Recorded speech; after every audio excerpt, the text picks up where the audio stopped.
In March of the year 321, inside of a palace in northern Italy, a Roman emperor signed a one-paragraph decree. It ordered every workshop, court, and marketplace in the entire empire to close for a single day every single week. The day that the emperor selected was Sunday, but he wasn't Christian. He was actually the high priest of the traditional Roman religion, and that day was the first weekly rest day that was required by law.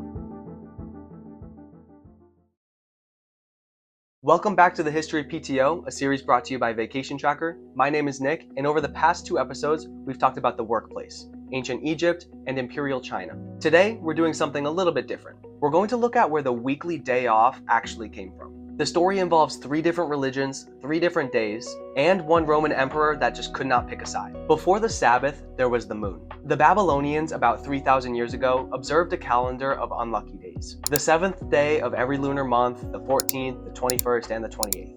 On these days, the king couldn't ride his chariot, he couldn't eat meat, he couldn't change his clothes. We don't know exactly when this calendar was invented, but we do know it was around by the time the Hebrew Bible was being written. And we know that the 7-day rhythm in it is the oldest surviving text that mentions any day of rest. In other words, the 7-day week may have come from Babylon, not from the Bible. But the Sabbath comes from somewhere else. Without getting too into the weeds, the Hebrew Bible mentions it in 2 places. It gives the commandment to keep the Sabbath, working for 6 days and resting on 1. And this wasn't necessarily a revolutionary idea because rest days did exist before. The Mesopotamians had them, the Egyptians had them, which we talked about in episode 1, and the Greeks had a feast calendar as well. But what was new was who the rest applied to. The commandment doesn't just say rest, it actually says who to rest with. It says your son, your daughter, your male servant, your female servant, the stranger who is within your gates, your ox, your donkey, everybody and every animal you come in contact with. And this is different because in the ancient world, rest days were really more common for the kings and the queens, anybody that had privilege. The Sabbath was more so for everybody,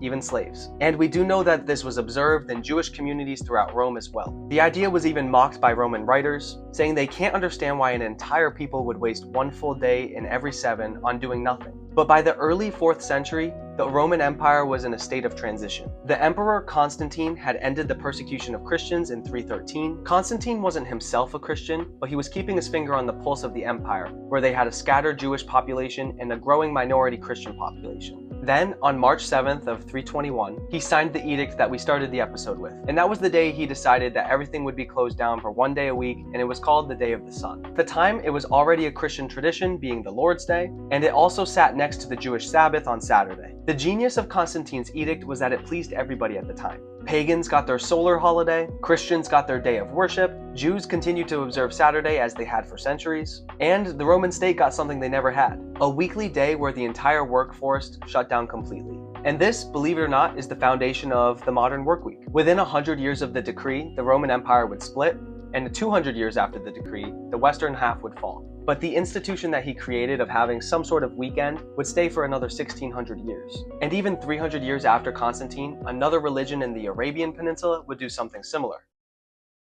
The Quran instructs believers to leave their business on Friday when the call to prayer sounds. And Friday wasn't an obvious choice. Friday didn't have anything to do with Judaism or Christianity, so why Friday? The most likely answer is actually pre-Islamic Arabia. Friday was already culturally a market day. In other words, this was the day that tribes would converge on a central location to trade. But what's interesting is that it doesn't tell them to completely abandon their business for the whole day. It tells them to abandon their business for a noon prayer, and then they're free to go back to their business. So Friday in classical Islam wasn't really a day of rest, it was more of a prayer break. The tradition would change in the 19th and 20th century, where most modern Muslim countries would go to a full Friday off.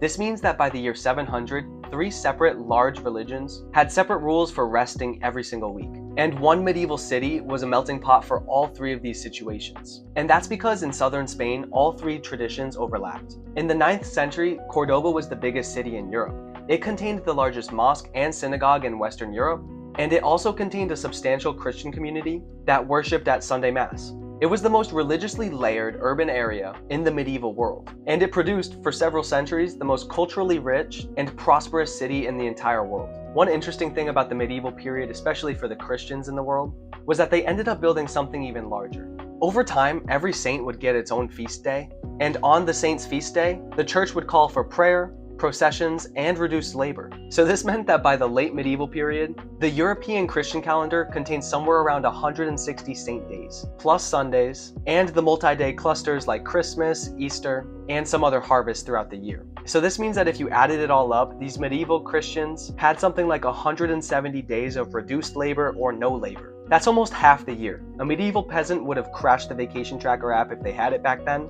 But lucky for us at Vacation Tracker, they had no internet. But on a more serious note, whether those peasants had those days off is something historians still debate today. But regardless of that, the calendar is still extraordinary. And this meant that, on paper, it was the most generous leave policy that was ever created, whether they meant to or not. But then the Reformation noticed, and things would get pretty crazy as it brings us closer to modern times. Thanks for watching the History of PTO, brought to you by Vacation Tracker. If your team is still tracking PTO on stone tablets, church bells, or a spreadsheet, try Vacation Tracker. Alright, I'll see you in the next episode where we go back to Europe.